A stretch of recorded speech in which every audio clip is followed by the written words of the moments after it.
Hello everyone. So today we're going to work on a combination of the tortilla and the roti recipe that I have on page 90 and page 51. I'm going to do a combination, so my own creation for this recipe.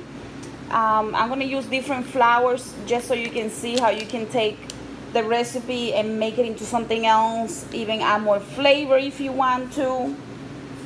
So I'm going to use, let me see which one I want to use. I think I'm going to use the banana flour, the white rice flour, and the Tet flour, or maybe the spelt flour.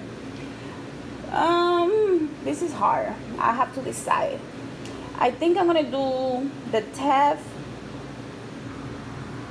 I'm going to do the Tet flour, the spelt flour, and the banana. And then I'm going to use this for toasting. And I'm going to add, I already have my nutritional yeast here. I have the salt that I'm going to use, and I'm going to add a little bit of the coriander and cumin powder just to kick up the flavors. I'm not going to use the amaranth for today. I'm going to leave it alone. I am going to use a little bit of egg replacer just because I want to give it volume. I'm going to use garlic and butter, vegan butter, to at the end when I have my flour ready to cook, to bake it, to saute. Well, what would you call this? I'm not gonna do it in the oven. I'm gonna do it on the stove top. This is the nutritional yeast, the active dry yeast that I use, which is right here, and the nutritional one. So I'm gonna combine the 3 flours.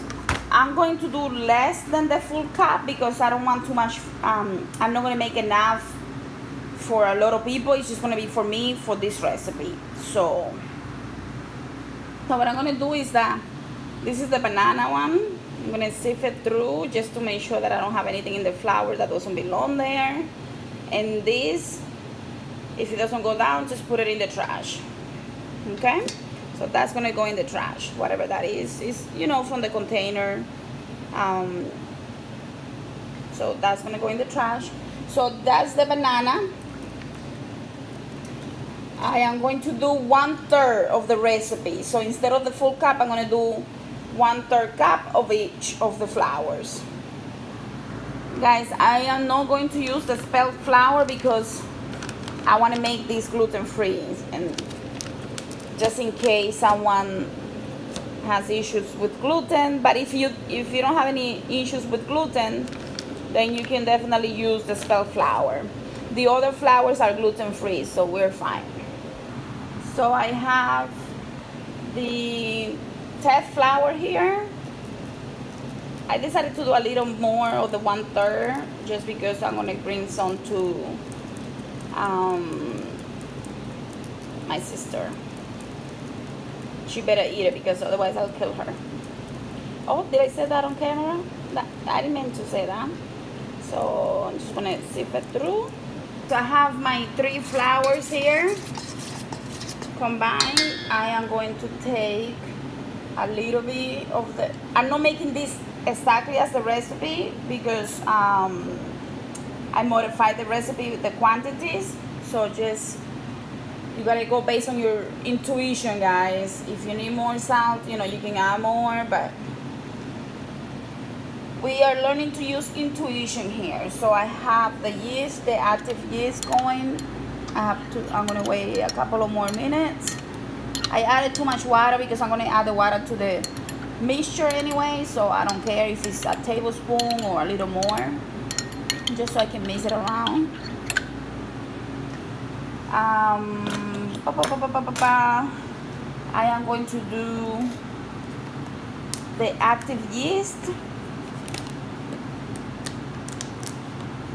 I like to sift everything, so bear with me while I do that. Okay, so the active yeast I have, and I'm going to do a little bit of the satin gum and the nutritional yeast just because I feel like it. Okay, so I actually decided to add garlic I got some of the garlic. I added some of the curry as well because I want this to taste better than bread, better than tortilla. So I just want to make it flavorful. I didn't add too much, just a hint of it. And yeah, so I just wanted to add some flavor to it. All right, so the next step is combining the ingredients, which we did. Now we are going to, we're right here, guys. Okay, so we're gonna add we have the flour. Oh shoot, the baking powder. Let me get the baking powder. I knew I was forgetting something. Yeah. Okay guys, so I already started working on my little flour balls. Once the whole mixture doesn't stick to your fingers, you see it's not sticking, then you know you have a good situation going on. Gonna make my little balls, let them rest for 30 minutes. I'm gonna cover it up with a damp towel, let it rest for 30 minutes, do something else, and come back. The oil, I'm just gonna do a tiny little bit, like a little bit, like only like a hint. Okay guys, so I already started working on my little flour balls. Once the whole mixture doesn't stick to your fingers, you see it's not sticking, then you know you have a good situation going on. Gonna make my little balls, let them rest for 30 minutes. I'm gonna cover it up with a damp towel, let it rest for 30 minutes, do something else, and come back. While we're waiting for the little balls that are inside there, I already have my garlic mash, the vegan butter that I have. I'm going to saute this together to get a nice mixture that we're going to use in the pot that we're going to cook our tortillas. Wish me luck with one hand to do this and show you. If you don't have a roller, you could do this with a bottle, with something round like this, and just roll it. Okay, supposed to use two hands, but all you want to do is make it the size you want the tortilla, and you could do it in all directions. Sure. Okay, so I have my vegan butter, garlic, a little bit of the coconut oil, and you can even add a little bit of salt if you want to, but I don't think I will. I'm gonna turn it off because then I have to use this brush to brush my tortilla, my flour. Okay, so I take the brush and brush it on both sides. I already did this side, as you can see. Let it cook.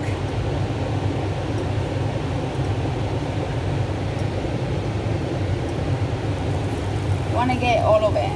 This is going to give it a really nice flavor. I'm going to let it cook until it's nice and brownish, and that will be it for this piece. It's a very simple recipe. Let me do another one. Let me do a little one of the baby ones.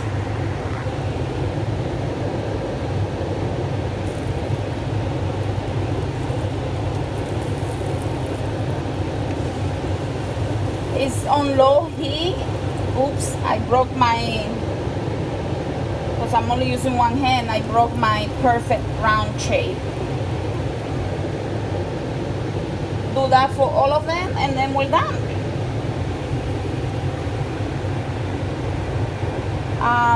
The heat is 4, so it's very low heat. Once you get these little bubbles in all of throughout, is when you know that you're done on that side.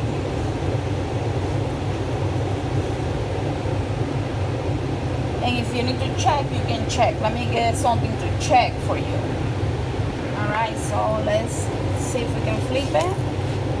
It's hard to do this with one hand. That side is done. Let's do the little baby one.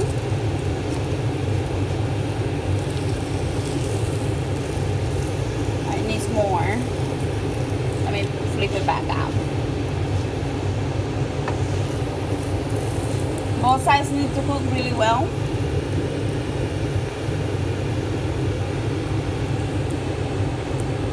You can increase the heat, but it's better to be patient. So you don't want them burned then, and you want to make sure that the inside is nice and cooked, even though they're very thin.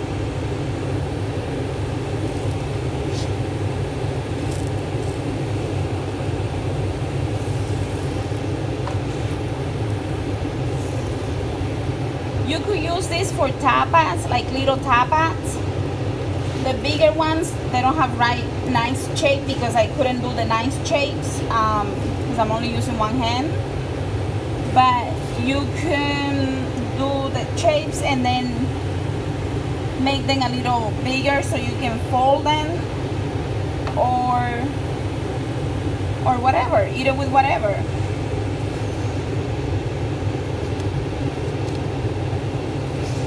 Let me add some more.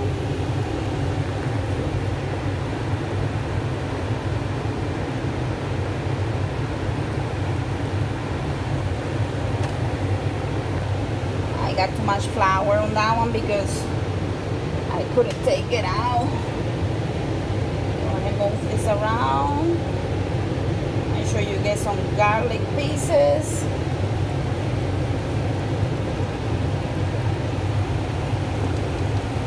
Let me do all of them and come back because it's too hard to do it with one hand. I don't think I'm gonna have enough to bring to the house. I'm just gonna have two. Because I've been tasting and it's too good, so I don't think I'm gonna have enough to go home. So with this, we brush the flour, the dough, so it's really nice and flavorful. The garlic is very important. You can add a little bit of salt if you want, sea salt, or whatever salt you want. Okay, so I also rebrush them with a little bit of garlic and olive oil because if I'm gonna be bad, let me just be bad 100%, you know? So it's so good, it tastes so good. I had too many of them already. Too many. But you could do it with guacamole, you could do it with the vegan haché, ground beef. You could do it with anything really, and they're really nice and soft. They don't last a lot of time because they don't have any preservatives, so you need to enjoy them, I would say, within an hour from making them to have the best quality taste. Enjoy, guys.